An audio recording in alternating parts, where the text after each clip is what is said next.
Della Hartwell. The Sunday her brother-in-law Emmett set a folded paper by her plate, a bill of sale for the 80 acres her husband left her, and did not once look up from his food. She did not raise her voice. She set down the fork. She smoothed the paper flat with 2 fingers and read her own land written under another man's name. He'd already sold it. Sold it to Silas Poe for $50, the deed signed on the counter at the feed store in front of 6 grown men. "50's 50 more than that dust is worth, Della," Emmett said. "And a woman's got no business holding ground." 6 men heard him say it. Every one of them looked down at his hat. What none of those 6 knew, what Emmett never once thought to check, was whose name the courthouse book already carried. He never opened it. He never asked. So Monday morning I drove the truck to town, not to the feed store, to the Register of Deeds. If you believe quiet people read the fine print, this story is for you. Before we go on, if a story about a widow and a stolen field is the kind of thing you came here for, take a second and subscribe. And tell me in the comments what city you're watching from. I like to know who's out there listening. Now, let me start it where it really starts, and let me tell it slow. Sump Creek Township, Halloran County, Oklahoma, spring of 1938, when the wind still carried the last of the dust and the whole state looked bleached, like a shirt left too long on the line. Thomas and I worked 80 dry acres out there for 31 years. That is a long time. Long enough to know every gopher hole and every place the plow snags. Long enough to bury things in that ground and grow things in it. Both. Thomas came home from the war in France with a bad lung. He never made much of it. He'd cough in the night and wave me off in the morning. But you could hear the war in his chest when the weather turned. A wet rattle down deep, and I learned to sleep through it because he asked me to. He was a quiet man. Quieter after France. He didn't tell stories about it. He told me once that the loudest thing he ever heard was the quiet right after. And then he never spoke of it again. He had a habit I never understood until later. Down at the low end of our land there was a creek. Sump Creek, the county called it, though most years it was more idea than water.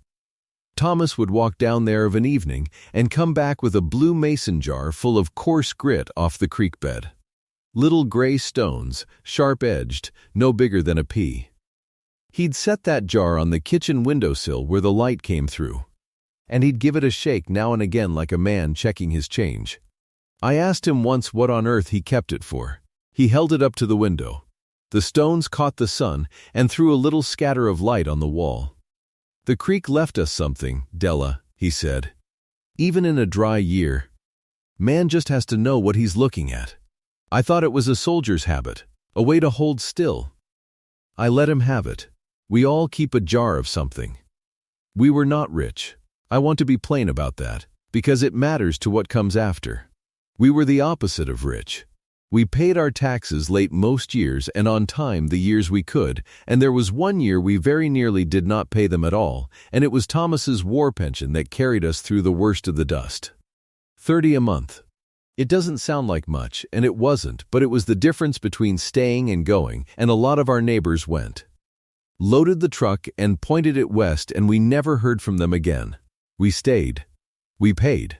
That ground held us, and we held it. We lost a child out there too. A boy. He's buried at the top of the rise under a stone Thomas cut himself. And I won't say more about that except that when a woman has put her own child in a piece of ground, you had best not tell her she has no business holding it. You had best not. Now the thing you have to understand about Thomas is that he was gentle, but he was not a fool. Near the end, when the lung finally started to win, he got very quiet and very deliberate about setting things right. And one morning, this would have been the fall of '36, he had me put on my town dress, and he drove us the 11 miles into the county seat himself, slow, both hands on the wheel.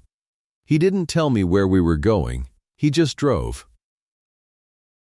He took me up the courthouse steps and into the Register of Deeds office, and he had them put the 80 acres in my name. A warranty deed. He signed it, and I signed it, and the clerk stamped it and wrote it in the big book, and Thomas watched every stroke of that pen like he was watching a man diffuse something.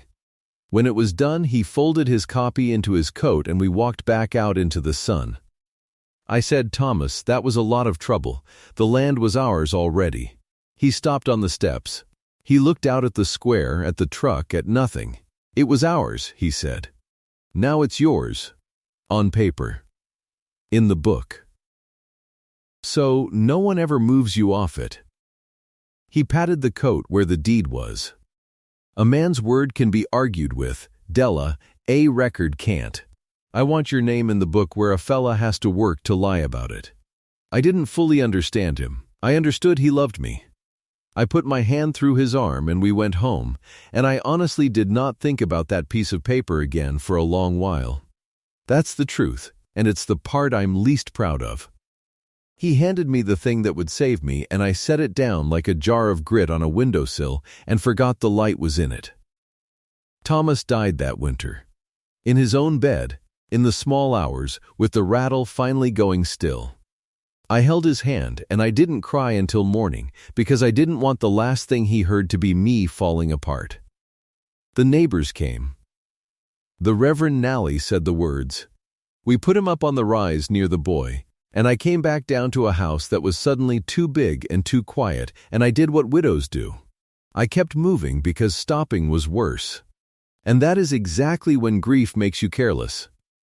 That's the trap in it. You are so busy holding yourself together that you forget to hold on to what's yours. Thomas had done the papers proper. I knew that somewhere in the back of my mind. But grief makes you forget you own the ground under your own 2 feet. I let it lie. I want you to remember that jar and that book both. Because everybody in this story forgot about them for a while. I forgot on purpose, out of sorrow. Emmett forgot because it never occurred to him a record could outrank his own opinion of himself. Same forgetting, 2 different men. Well, a man and a widow, but very different reasons. Emmett was Thomas's younger brother, 49 years old and built like Thomas but louder in every way. Thomas was quiet.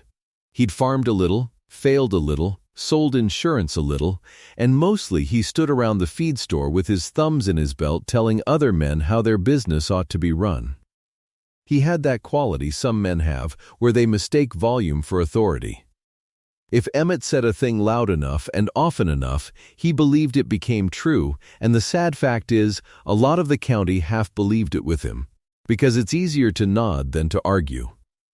He came around a good deal after the funeral.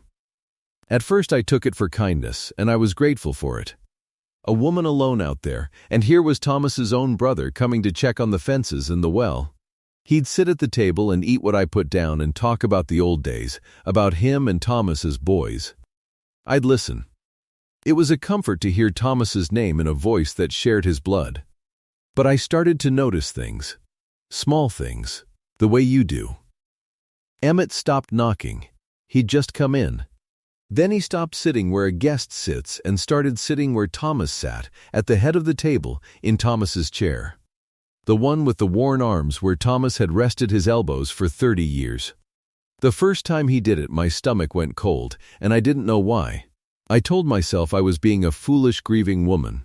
A chair is a chair. But it wasn't a chair. It was the seat of the man of the house, and Emmett had lowered himself into it like it had been waiting for him all along.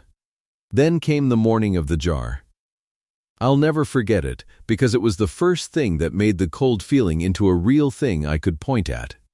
Emmett was moving around the kitchen like he owned it, and he came to the windowsill, and he picked up Thomas's blue mason jar of creek grit and looked at it the way you'd look at something a dog dragged in. "What's all this junk?" he said. "Just Thomas's," I said. "Leave it, Emmett." He didn't leave it. He gave a little snort and he swept it off the sill with the back of his hand like he was clearing a table. The jar hit the floor. It didn't break, it was a good thick jar, but the lid rolled loose and the grit went everywhere. All across the boards, those little sharp gray stones scattering into the cracks and under the stove. Emmett didn't even watch it fall. He'd already turned to say something else. I got down on my knees. 57 years old, and I got down on the kitchen floor, and I swept every one of those stones back into that jar with my hand, chasing them under the stove, out of the cracks. While Emmett stood over me talking about the price of seed. I didn't say anything. I filled the jar. I put the lid on. I set it back on the sill in the light. My hands were shaking, and I made them stop. And I thought, with no particular heat, just a plain flat thought the way you'd note the weather, this man does not respect a single thing in this house, and he thinks that's the same as it being his. I should have said something then. I know that now. But I was still in that fog where you let things go because fighting takes a strength you haven't got. Decency is mutual, I always believed. You treat people right, and they treat you right, and the world more or less balances. That belief was my blind spot, and it very nearly cost me everything, because Emmett did not run on that ledger at all. Emmett ran on what he could take while you were too polite or too sad to stop him. The next Sunday he brought the paper. I'd made a proper Sunday dinner. A chicken, which was no small thing that year, and biscuits, and I'd set the table nice because company or not it was the Lord's Day, and Thomas had liked it done right. Emmett came, and Silas Poe came with him, and that alone should have told me something. Silas Poe was a feed store man, a speculator, the kind who bought a failed man's tools at auction for a dime and sold them back to the next failed man for $1. He had a soft handshake and eyes that were always doing arithmetic. I did not care for him in my house on a Sunday, but I set another plate. Because that is what you do. We ate. Emmett was in fine form, expansive, telling Silas about the acreage like a man showing off a horse. And when the plates were near empty, he reached into his coat and took out a folded paper and laid it down beside my plate, smooth, deliberate, and he did not look up. He went right on eating. I unfolded it. It was a bill of sale, a quitclaim, though I didn't know the word yet. It described the 80 acres, my 80 acres, the creek, the rise, the house, the whole of it, and it conveyed all of that to Silas Poe. And down at the bottom was Emmett's name, signed, and a line for Silas, signed, and a figure. I read it twice. Then I said, very quietly, Emmett, "What is this?" "That," he said, wiping his mouth, "is me doing right by this family. You can't farm 80 acres alone, Della, and we both know it. It's Hartwell family ground, and it ought to be handled by a Hartwell that can handle it. Silas here has been good enough to take it off our hands." "Our hands," he said. "Off our hands. Now watch the staircase of it, because this is where the real cruelty lives. And it comes in 3 steps, each one worse. It was not given away, it was sold, so he could tell himself it was business. It was not sold to a stranger passing through, it was sold to his own crony from the feed store, so the two of them could shake hands over it. And it was not sold for anything like value, for any honest price. I looked at that figure at the bottom of the page and I read it a 3rd time to be sure my eyes weren't grieving too. $50. 80 acres. 31 years. A boy buried on the rise and a war pension poured into the dirt to keep it, and my husband's name and my own worked into that ground until you couldn't tell where we ended, and it began. $50. Silas Poe gave a little cough into his fist, the cough of a man who knows he's stolen something and is enjoying the warmth of it. I set the paper down. I said, "This land is not yours to sell, Emmett." Thomas put it in my name. It is recorded. My name is in the book at the courthouse. And here is the thing I have turned over 1,000 times since. That was true. Every word of it was true and provable and 11 miles away in a big leather book. And Emmett did not even flinch. He didn't argue it. He didn't ask to see anything. He just smiled. The way you smile at a child who's said something sweet and wrong, and he said, "Now, Della, you're grieving." And grief muddles a person. Thomas wouldn't have left a woman to carry all this. Don't you worry about books and papers. Let the men handle the men's part. He could not imagine it. That's what I finally understood. It wasn't that he'd checked the record and found a way around it. He never checked. It never once entered his head that a woman's name could be sitting in that book outranking his own loud word. To Emmett, the record wasn't real. His say-so was real. My name in the book was just a formality that had gotten put in the wrong place, and it would sort itself out because things always sorted themselves in his favor. Silas folded the paper back up and put it in his own pocket, easy as you please, like the matter was closed. And I sat at my own table, at Thomas's table, and I did not throw the chicken at either one of them, though I will tell you the thought crossed my mind and I have made my peace with the Lord about it. I stayed quiet. Because I was still, even then, running on that old belief that if I just stayed decent, it would come right. They left. I washed the plates. I stood at the sink a long while with the water going cold on my hands, looking at the blue jar on the sill and something in me that had been asleep since the funeral started, very slowly, to wake up. But I want you to understand, I still didn't move. Not yet. Grief is a heavy coat and I hadn't got it off. I told myself maybe it was talk. Maybe Emmett was just blowing, and there was no real deed, and it would blow over the way his schemes usually blew over. I told myself that for 2 whole days. And then on Wednesday I heard from the Nally girl, who'd heard it from her father, who'd heard it at the store, that it was done. Signed, recorded, or so they thought. The whole feed store was talking about how Emmett Hartwell had finally gotten a grip on his late brother's land and sold it clean to Silas Poe. So I drove to town, not to the courthouse yet, that comes later, and it's the heart of the whole thing. I drove to the feed store because some foolish, decent part of me still believed I could walk in there and explain it calmly to my brother-in-law, in front of witnesses, and that the plain truth spoken plainly would be enough to stop a wrong before it went any further. I believed in the truth like it was a sheriff. I was about to learn different. The feed store sat on the corner of the square, a long, low building smelling of grain dust and machine oil and men. When I came in there were maybe 6 or 7 of them standing around the counter. The regular crowd, and Emmett among them, and Silas, and the paper, my paper, the quitclaim, was lying right there on the counter between them with the ink not 2 days dry. I'd come to stop the sale. I'd come too late to stop anything. It was already done, right there on the counter where they weighed the seed, in front of every man in the place. The talk stopped when I came in. You know how a room goes when a woman walks into a place that's decided it's for men. Emmett turned around and saw me, and his face did a thing I'll never forget. It didn't go guilty. It went pleased. He was glad I'd come, because now he had an audience for the finishing of it. I said, "Emmett," I said it steady.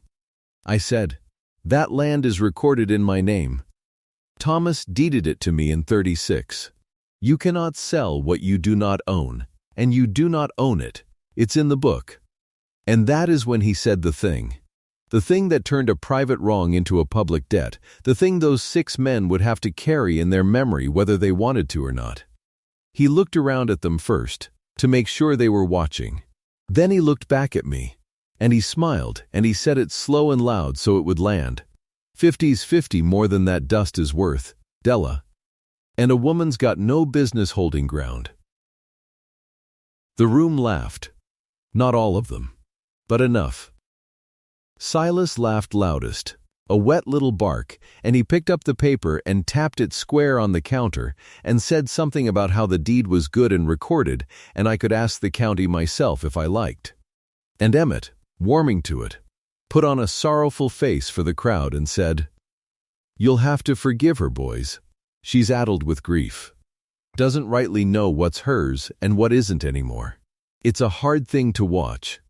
Addled with grief." In front of 6 men. My husband 3 months in the ground, and his own brother stood in a feed store and told the county I'd lost my mind so that no one would believe me when I said the land was mine. I counted them. I don't know why, but I did. I stood there and I counted the men in the room, 6 of them not counting Silas and Emmett. 6 pairs of eyes that had just watched me be robbed and lied about and laughed at, and every one of them looked away. Down at their hats, down at the floor, off at the sacks of seed. Not one of them met my eye, Not one of them said, "Now hold on, Emmett, let the woman finish." 6 men. I want you to remember that number, because this whole story is really about that number. 6 men watched the account get opened. And I made up my mind standing there that 6 men were going to watch it get closed. But I didn't say that. I didn't say anything more at all. I have thought since that my silence unsettled them more than shouting would have. A shouting woman they knew how to dismiss. I just looked at them, one after another, and let them not meet my eyes, and then I turned around and walked out to the truck and drove home. My hands were steady on the wheel the whole 11 miles. That surprised me. I'd expected them to shake. Here's what I understood by the time I pulled into my own yard. Truth spoken plainly was not a sheriff. Not in that room. In that room, the truth was just a woman's voice against a man's, and the man had 6 friends and a paper and the whole weight of everyone's assumption that of course the brother would handle it. My being right didn't matter to a single soul in that feed store. Being right, I was starting to see, was not the same as being proven right. Thomas had known that. That's what the drive to the courthouse had been about. A man's word can be argued with. A record can't. He'd told me that on the steps, and I'd let it drift right out of my head with the rest, and now his loud fool of a brother had just proven it true in front of witnesses. The days after were the hard ones. The ones where the wrong just sits on the land, and there's nothing yet to point to that says it'll ever be made right. Silas Poe took to acting like a landlord. That's the part that near broke me. He came out one afternoon with a survey chain and a boy to hold the other end, and he walked my fence line. Walked it slow, importantly, past the churchyard where the Sunday crowd was letting out, so that half the congregation stood on the church steps and watched Silas Poe measure off Della Hartwell's land like it was already his. Reverend Nally's whole flock, in their Sunday clothes watching, Silas tipped his hat to them as he went by, dragging that chain through my grass. I stood at my own window and watched him do it, and I did not go out. What would I have said? The truth was already spent. It hadn't worked at the feed store. It wouldn't work over a fence with a chain in the middle of it. Then the tax notice came. That was the moment, if I'm honest, that the fog finally burned all the way off. It came in the mail, and I opened it standing at the box, and where it should have read Della Hartwell, it read Silas Poe. The county itself, the government, the record, had my land down to another man's name for the taxes. Because Emmett had said so loud enough and Silas had waved a paper. The lie had walked all the way into the official book, or looked to have, and I was standing at my own mailbox being told by the state of Oklahoma that I was nobody on my own ground. And that is where something in me turned over. It wasn't rage, exactly, I've never been a shouter. It was closer to the feeling you get when the wind finally quits after blowing for weeks, a kind of ringing stillness where you can suddenly think. The grief coat came off. I went in the house, and I stood in the kitchen, and I looked at the blue mason jar on the windowsill, and I heard Thomas's voice, plain as if he was in the next room. The creek left us something, Della, even in a dry year. A man just has to know what he's looking at. And then the other thing he'd said, on the courthouse steps, with his hand on his coat, so no one ever moves you off it. I want your name in the book. The book. The book. I had been walking around this whole grief-blind month with the answer sitting 11 miles away in a leather ledger, and I'd let a loud man convince me it didn't exist. Thomas had put the weapon in my hand 2 years before he died, and I'd forgotten I was holding it. I took the jar down off the sill. I held it up to the window the way he used to. And the little sharp gray stones caught the afternoon light and threw that scatter of brightness on the wall, same as ever. I didn't know yet what he'd meant by it. I thought it was only a keepsake, a soldier's habit, a way of holding on to a dry creek in a dry year. I would find out later, the whole county would find out, that Thomas had known exactly what he was looking at. But that comes further on. I set the jar back in its light. And the next morning I put on my town dress. Not the black one, a proper one, with color in it, because I was done being a widow the world could pity and dismiss. I got in the truck and I drove the 11 miles to the county seat, and I did not go to the feed store, and I did not go to a lawyer's office to cry. And I did not go looking for one of those 6 men to beg him to speak for me.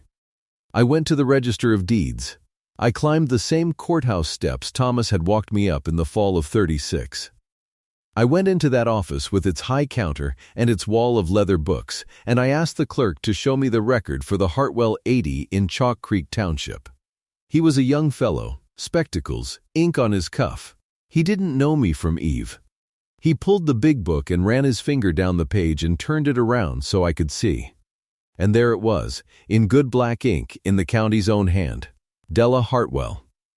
Warranty deed. Recorded the 4th of November, 1936. My name. In the book.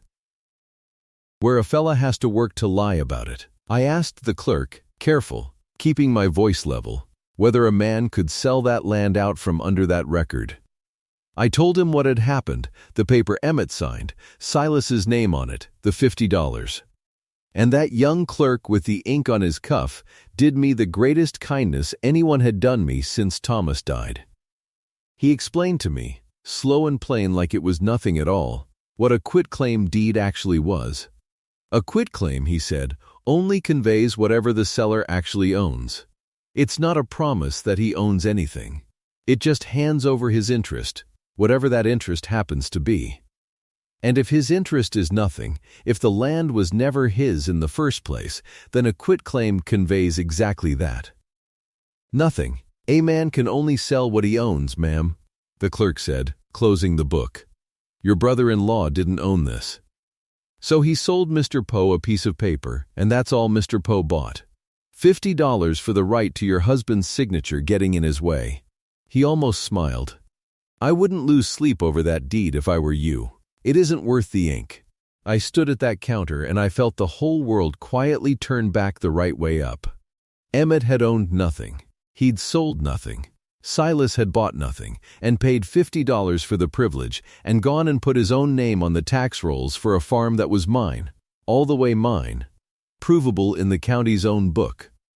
The feed store could laugh all it liked. 6 men could look at their hats. It didn't change a single letter of that entry. Della Hartwell, warranty deed, recorded 1936. Thomas had reached out from the top of the rise and put his hand on the whole thing. I thanked the clerk. I asked him, before I left, how a person would go about getting a certified copy of that record, an official one, stamped, that the county itself would have to stand behind. He told me. I said I'd be back for it. And I walked out onto those courthouse steps into the spring sun, and for the first time since I'd held Thomas's hand going cold in the dark, I felt something I'd near forgotten the shape of. Not grief, not even anger.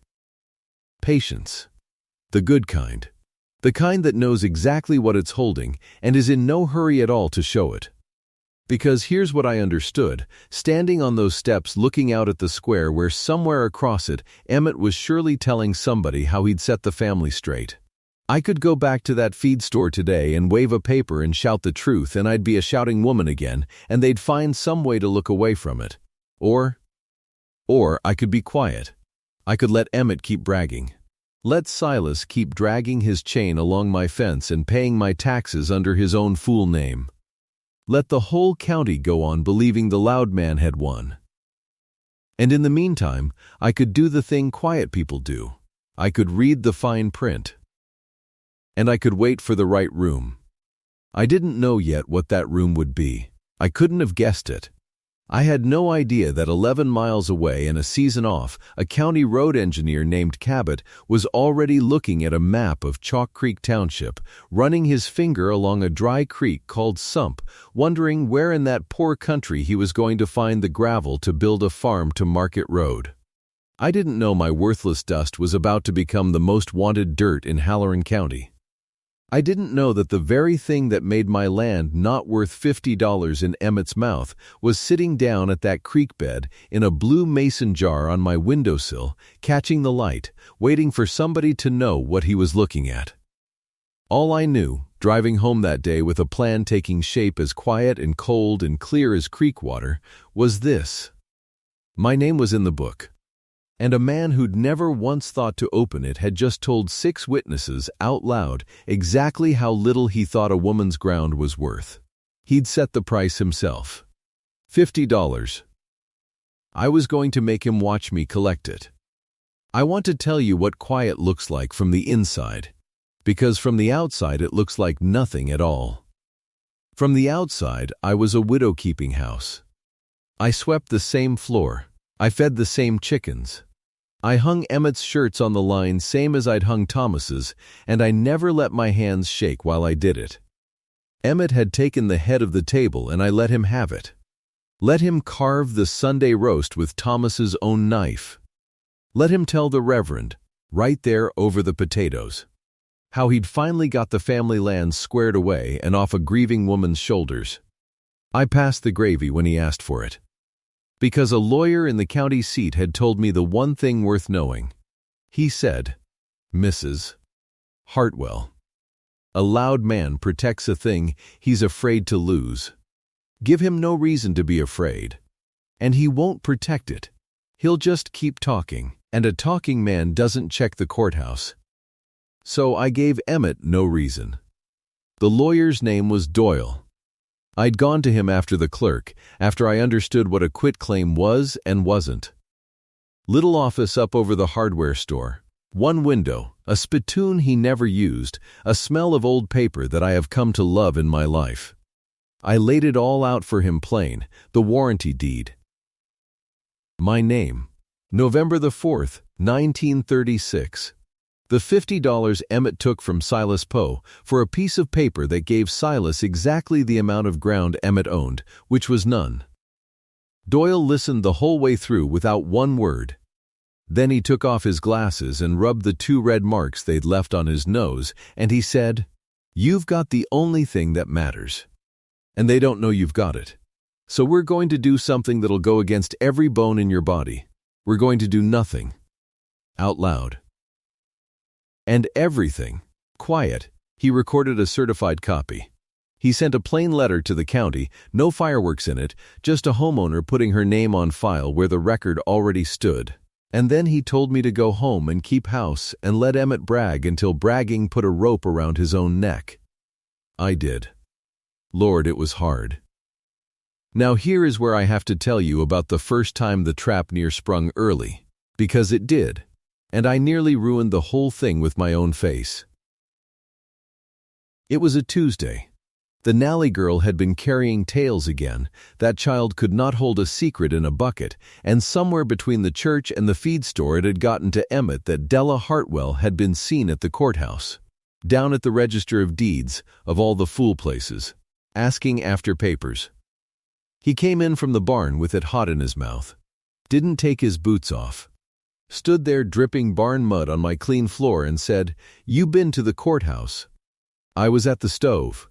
I did not turn around fast. I want you to understand how much that cost me, to not turn around fast. Every part of me wanted to spin and hold up the truth like a lantern and watch his face go white. That's the shout. That's the thing that feels so good for about 4 seconds and loses you everything after. So I kept stirring. I said, Mild as milk, I went to pay Thomas his respects. Emmett said, You went where? I said, The clerk down there did Thomas's papers for years. Deeds, the mortgage, the pension business after the war. He was kind to Thomas when Thomas was low. I went to thank him and to sit a minute. A woman's allowed to grieve her husband at the desk where his name is written, isn't she, Emmett? And I turned around then, slow, with my eyes wet. And they were wet. I didn't have to fake the wet. I only had to let him think it was for the reason he wanted. You should have seen the relief come over that man. It was almost tender. His whole body loosened. He'd built himself up for a fight, and instead he got a sad old woman crying over a dead man at a government desk. And it fit everything he already believed about me so neat that he never once thought to wonder what a clerk who does deeds might have shown me while I sat there grieving. He said, well, his voice went soft and awful and kind. Well, Della, you ought not drive yourself all that way to cry. You cry here. And he patted my shoulder. Patted it. Then he tracked his mud back out to the barn, and I stood at the stove and let out a breath I felt like I'd been holding since the funeral. That's cycle 1. He heard the truth walk right up to his door, and he petted it and sent it away.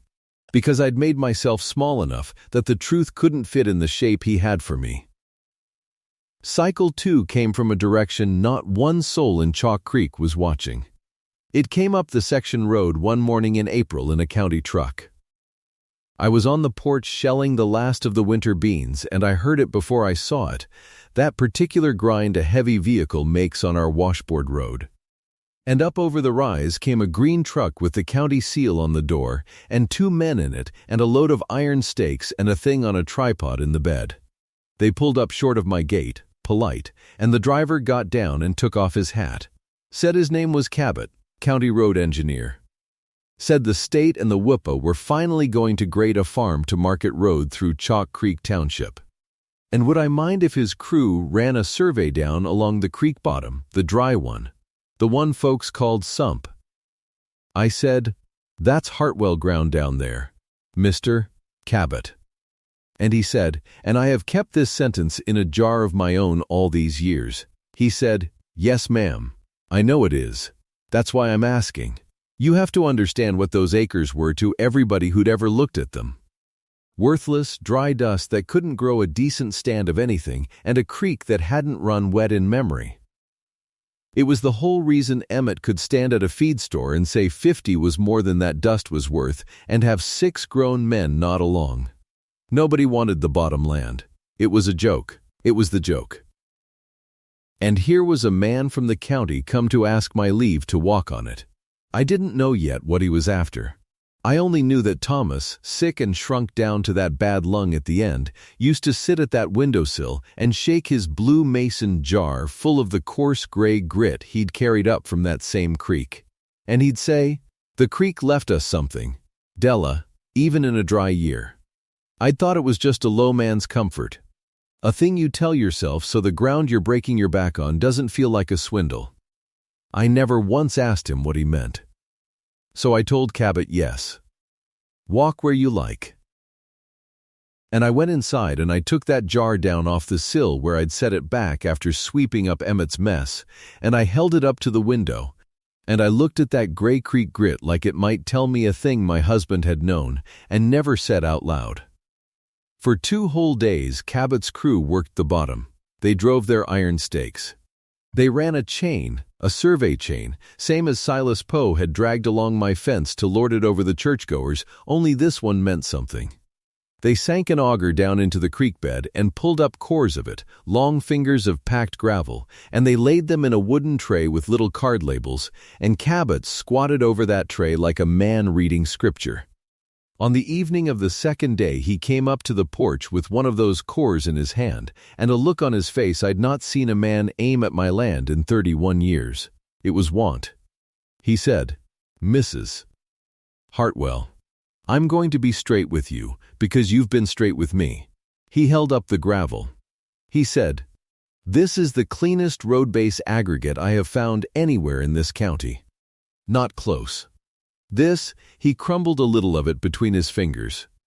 He said, "A road is only as good as the rock you set it on, and every mile of this farm-to-market job is going to want tons of exactly what's sitting under your dry creek. Tons and tons. The county will pay for it. The county will pay well for it, because hauling it in from anywhere else would cost 3 times as much." I sat there shelling beans, and I did not let my hands stop moving. I said, "How well?" He said a number. I have been asked, in the years since, what it felt like to hear that number sitting on my own porch in my dead husband's rocking chair. And the honest answer is that I didn't feel rich. I felt Thomas. I felt him at that windowsill with his jar, shaking it, saying the creek left us something. And me not listening. The creek left us something. It surely did. It left the road its bones. And it left me a way to make a loud man watch me collect the $50 he'd priced my life at. But I didn't say any of that to Cabot. What I said was, Then I expect you'll want to see the deed. And here is the beautiful thing. Here is the thing that Doyle had promised me, and I hadn't quite believed until it walked up my porch steps in a road engineer's dusty boots. Cabot said, "We already pulled it, ma'am. That's the first thing the county does before it spends $1. We don't buy gravel off a man's say-so. We buy it off the book. And the book says these 80 acres, creek and all, belong to Della Hartwell. Warranty deed, recorded the 4th of November, 1936. He turned his hat around in his hands. He said, "Now, there's a fellow in town been telling folks he owns this bottom. Name of Poe. Bought it off a Hartwell," he says. "So before the county signs anything, we've got to clear all that up in front of a judge, make sure title's sound. There's a hearing set. County seat, 3 weeks Thursday." He looked at me careful. He said, "You'll want to be there." I said I would be there. I said it as calm as I'd told him to walk where he liked. And inside me a thing that had been frozen since a folded paper landed by my plate one Sunday cracked clean down the middle and started, very quietly, to run. Now I'd like to tell you those 3 weeks were peaceful. They were not. Because Silas Poe was a greedy man, but he was not a stupid one, and it did not take long for the news that the county wanted gravel to reach a speculator's ear. And the minute it did, everything Silas thought he'd bought for $50 turned in his mind from a joke into a fortune, and a man will fight for a fortune the way he never would for a joke. He came out to my place, drove up in that same rattling coupe he'd walked my fence line beside, got out and stood in my yard and did not take off his hat, and told me, on my own ground, that I was to be gone off this land by the end of the month. Said he had a deed, said it was signed and witnessed by 6 men, which was more than I could say. Said the county was going to be paying him, Silas Poe, good money for that creek rock, and that if I made trouble about it, he'd have the sheriff put me off, widow or no. I stood on my porch, and I let him say every word of it. Then I said, "You've got a deed, Silas, that's true. You have a deed off Emmett Hartwell. And I'll be at the courthouse 3 weeks Thursday to see it read out loud in front of a judge. You be there too. You bring your 6 men. He didn't like that. A guilty man never likes to be invited to the very room he's afraid of. He got back in his coupe and grounded around in my yard and tore off. And I watched the dust of him hang in the road a long while after he was gone. Emmett's move was uglier, and it hurt more, because Emmett was blood. Thomas's blood. And he ought to have known better and chose not to. Emmett went around Chalk Creek telling folks his poor sister-in-law had gone soft in the head, that the grief had unhinged her, that she was making wild claims about courthouses and deeds and government men, seeing plots where there was only a family trying to look after her.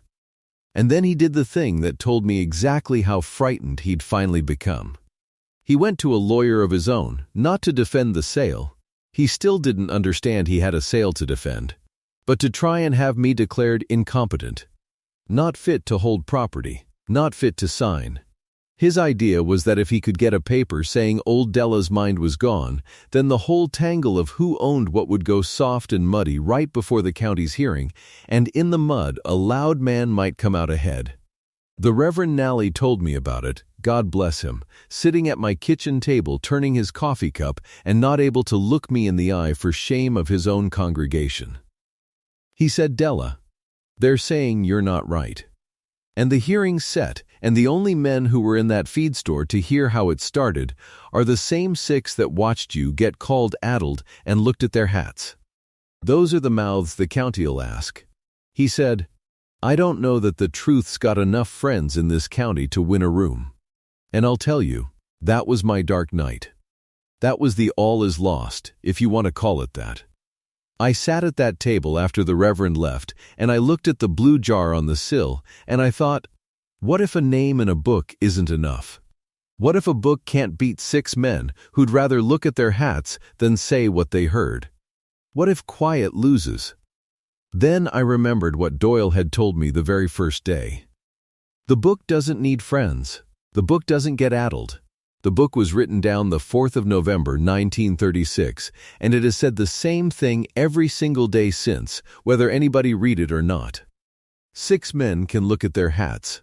The book looks at nobody. It just tells the truth to whoever opens it. So I put on Thomas's memory like a coat, and I waited for Thursday. The courthouse in the county seat is a square brick building with a clock that's 4 minutes slow and has been my whole life. I have thought about that clock a good deal. About how a thing can be wrong every day for 50 years and everybody just works around it, adjusts to it, stops seeing it, until one day somebody comes in and sets it right and you realize how long you'd all been living crooked. The hearing was in the big room on the 2nd floor, the one with the long oak table and the tall windows and the smell of floor wax and old cigars. Doyle walked me up the stairs with his hand under my elbow, not because I needed it, but because he wanted the room to see a man treat me like I mattered before a word was spoken. He knew what he was doing. That man knew exactly what he was doing. They were all there. The judge, an old fellow named Prine with reading glasses down his nose. Mr. Cabot for the county, with a leather portfolio and that wooden tray of gravel cores set on the table like an offering. Silas Poe in a collar too tight for him, sweating already. And Emmett. Emmett in his church suit, sitting up straight and certain, with his own hired lawyer beside him and not one flicker of worry on his face, because even now, walking into that room, Emmett Hartwell did not know what was under his own feet. He thought this was about whether an old woman was crazy. He had no idea it was about a book. And along the back wall, on hard chairs, the 6 feed store men, subpoenaed, every one. Doyle had seen to that. He wanted them there. He wanted the account closed in front of the exact same eyes that had watched it opened. There they sat, turning their hats in their hands, those hats again, always those hats, and not one of them able to look at me straight. Judge Prine started with the competency business, because Emmett's lawyer pushed it, wanting to get me declared unfit before anything else could be heard. And Doyle just stood up and handed the judge 3 things: Thomas's pension records, showing I'd handled every dollar of the man's war benefit for years without a hitch; the tax receipts, showing I'd paid the levy on those 80 acres in my own hand, on time, through the worst years the dust ever threw, and a plain letter from the county clerk, the very man I'd gone to grieve with, stating that Mrs. Hartwell had come to his office, asked exact and sensible questions about the difference between a warranty deed and a quitclaim, and understood his answers better than most men who came through his door. Judge Prine read all 3. Then he looked over his glasses at Emmett's lawyer and said, "You want me to rule this woman doesn't understand property. I'm holding in my hand 30 years of her understanding it fine. Motion denied. Sit down." And that was the first sound Emmett's certainty made when it started to crack. Just a little sound. A chair leg scraping as his own lawyer sat back down without another word. Then Cabot stood up, and the real thing began. And I want to tell it slow, because I waited a long time for it and I've earned the telling. Cabot opened his leather portfolio and laid out the county's title abstract on the long oak table, and he turned it so it faced the room, not the judge. He wanted them to see it. He said, "Your Honor, the county intends to purchase road-based gravel from the creek bottom on these 80 acres. Before the county spends public money, it does a title search. It doesn't take any man's word. It reads the record." He put his finger on the page. He said, "The record shows a warranty deed. Grantor Thomas Hartwell. Grantee Della Hartwell, his wife. Recorded the 4th day of November, 1936, in the Register of Deeds of this county, book and page as noted." He looked up. He said, "A warranty deed is the strongest instrument there is. It says the ground is hers, free and clear, and it has said so, on file, for going on 2 years. Then he turned to Silas Poe, and his voice didn't rise, it just went flat and hard as a graded road. He said, "Mr. Poe, You've told people you own this bottom. You've told the county you expect to be paid for its gravel. On what? And Silas, God help him, reached into his coat and pulled out his deed. His $50 deed. Held it up like it was worth something. Cabot took it. Read it. Then he laid it down on the table next to the county abstract, side by side, so the whole room could see the two papers together. He said, "This is a quitclaim deed. Grantor, Emmett Hartwell." He let that sit. He said, "A quitclaim, Mr. Poe, doesn't say a man owns anything. It only says, whatever I happen to own of this, I hand to you. No more than that. So the only question that matters is a simple one. On the 4th of November, 1936, when Thomas Hartwell deeded these acres to his wife, what did Emmett Hartwell own of them?" The room was so quiet I could hear the 4-minute slow clock ticking out in the hall. Cabot said, "Nothing. Emmett Hartwell owned nothing. He wasn't on the deed. He never was.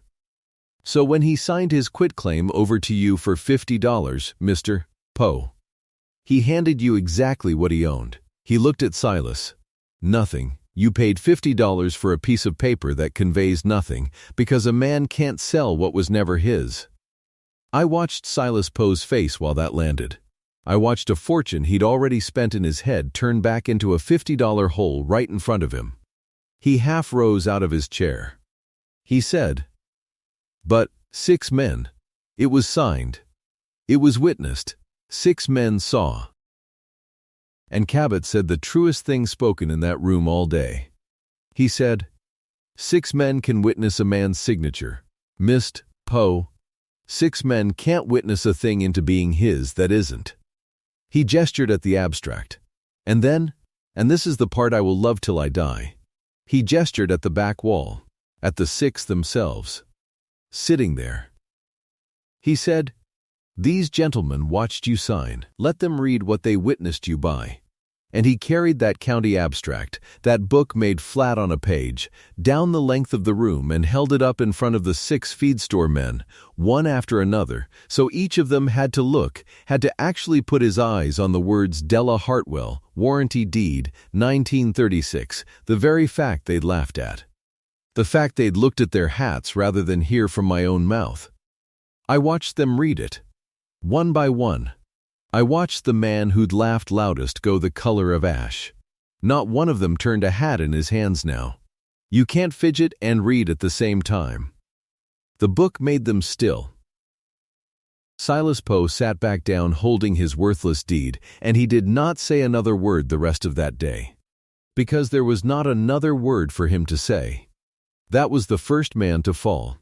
He fell quiet, and he fell alone, holding $50 of nothing. Then it was Emmett's turn, and I got up out of my chair. Doyle had a whole argument ready. He didn't need it. I'd told him I wanted to say one thing, and being the kind of lawyer he was, he knew when to let his client talk and when the client's one dry sentence would do more than his hour of law. I had brought something with me. I'd carried it in my bag up those stairs. I set it on the long oak table, right beside Cabot's wooden tray of gravel cores. The blue mason jar. Thomas's jar. The coarse gray creek grit he'd shaken at that windowsill through the last dry years of his life. Saying the creek left us something and me not listening. I set the jar down next to the county's core samples, and anybody at that table could see it plain. The grit in my dead husband's jar and the gravel the county had augured up out of my creek were the same. The exact same. Thomas had had a jar of the county's road on his windowsill for years. He'd known. He'd known there was something down in that dry bottom worth carrying up to the house and keeping in the light. He just never got the words for what. I looked at Emmett. He was not sitting straight anymore. Something in him had finally understood, somewhere between Cabot's finger on the book and my jar on the table, that he had not outsmarted a grieving woman. He'd stood in a feed store and sold 6 witnesses a thing that was never his, for a sum he chose to insult me with, and he'd written his own name onto the exact instrument that would now be read back to him in a court of law as the deed of a man who owned nothing. I did not raise my voice. I have not raised my voice this whole story, and I was not about to start in the one room where I finally didn't have to. I said, Thomas told me the creek left us something. I let it sit, the way Cabot had. I said, it left the county its road. And it left me my name in the book. That was all. That was the whole thing. I'd driven 11 miles and waited a season and swept up scattered grit off my own floor to say. I sat back down. Judge Prine took off his reading glasses. He said, in the flat, tired voice of a man who has watched a great deal of human foolishness cross his table, the record is clear. Title to the 80 acres, creek bottom included, is confirmed in Della Hartwell by warranty deed of 1936. The quitclaim from Emmett Hartwell to Silas Poe conveyed nothing, there being nothing in the grantor to convey. He looked at Emmett. And the petition to declare Mrs. Hartwell incompetent is not only denied, it is, in this court's opinion, the least competent thing done by anyone in this entire affair. Somebody along the back wall let out a short laugh and swallowed it fast. Emmett said, and it was the only thing he found to say. The whole self-justification of the man boiled down to one small broken sentence. Emmett said, it's family land. And Judge Prine said, no, sir, it's her land. It says so in the book. It said so the whole time. Then he confirmed the county's business, and this is the part I want the 6 men to have carried home with them and chewed on the rest of their lives. Right there, that same afternoon, at that same oak table, in front of those same 6, Mr. Cabot opened the county's gravel lease and set it in front of me to sign. A lump sum, paid on signing. And a royalty, so much money for every cubic yard of that grit they hauled up out of Thomas's Creek to build the road. I signed it Della Hartwell in my own hand, the same hand that had paid the taxes and handled the pension and swept the scattered grit back into the jar. Hundreds of times $50. That first check alone. Hundreds of times the price a loud man had put on my life in front of 6 witnesses who looked at their hats. They watched me collect it, every one of them.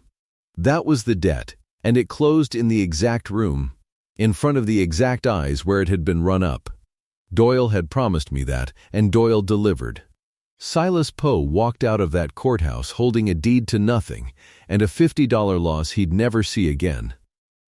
And Emmett Hartwell walked out having to go back to my house, Thomas's house, my house, and pack the bag he'd moved in with, and take Thomas's chair back out of the head of my table and set it where it belonged, and leave the ground he'd been so sure was his to give away. Now there's a last piece, and I include it because it tells you the size of the man, and because it was the sweetest quiet moment of the whole business. A few weeks after the hearing, after the county trucks had already started coming, Emmett showed up at my porch. Hat in his hand, his own hat now, held the way those 6 had held theirs. He'd heard about the royalty. Of course he had. The whole county had heard about the royalty. And he came to stand on my steps and tell me that whatever had happened at the courthouse, we were still family. That Thomas would have wanted the family looked after. That surely I'd see my way to cutting him in on some small share of the gravel money, to keep it in the family, to let bygones be bygones. I stood in my doorway. I did not ask him in. I did not step out. I said, Emmett, you named the price yourself. You stood in the feed store and told 6 men what a Hartwell share of this ground was worth. He looked at me not understanding, the way he never understood anything until it was read to him off a page. I said, $50. You said. And a woman's got no business holding ground. I said, you can have exactly the share you sold. Nothing. That's what a quitclaim from a man who owns nothing conveys. The judge told you so himself. And I held the door, held it, my hand on the edge of it, and I did not walk through it into the yard toward him, and I did not slam it either.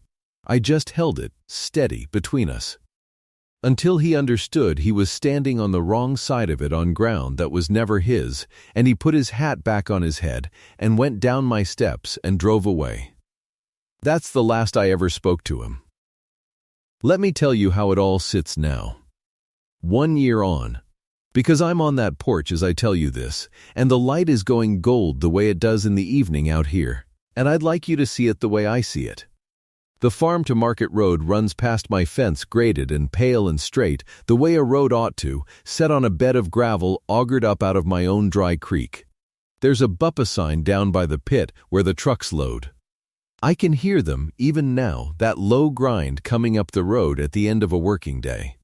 And I have come to think it's about the finest sound a piece of worthless dirt ever learned to make. The royalty check comes regular. It pays the taxes Thomas used to lie awake worrying over in the bad years, the very taxes a fool named Silas Poe once filed under his own name on ground he thought he'd stolen. I paid this year's levy in my own hand, on time, the way I always have. And I'll pay next year's the same. Silas is still down at the feed store, they tell me, telling anybody who'll stand still that he was cheated. Cheated, a man who paid $50 for a piece of paper and expected it to make him rich, going around saying he was cheated. I don't correct it. There's no correcting a man like that, and anyhow the book already did. Emmett went off to a cousin's, 2 counties over. I hear he doesn't tell the story about the family land anymore.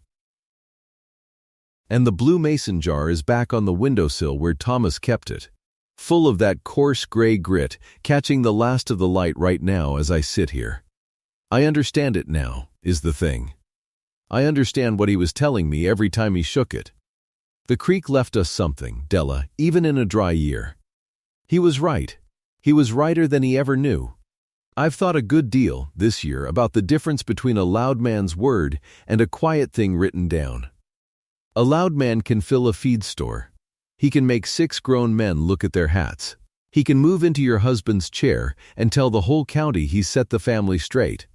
And for a while, for a long, hard while, it can look for all the world like the loud man has won. But a name written down plain, in the right book, on the right day, doesn't need to fill a room. It doesn't get addled with grief. It doesn't look at its hat.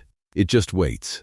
It says the same true thing every single day to anybody willing to open the book and read it, until the day the right room finally comes. Mine came. It took a season and a dry creek and a road the county needed, but it came. So if you've got something that's yours, really yours, don't you let a loud man talk you out of it. Go find where it's written down, read the fine print, and then, if you have to, be quiet and wait for your room. It'll come. Tell me where you're watching from tonight. I'd like to know how far this old creek's water has run,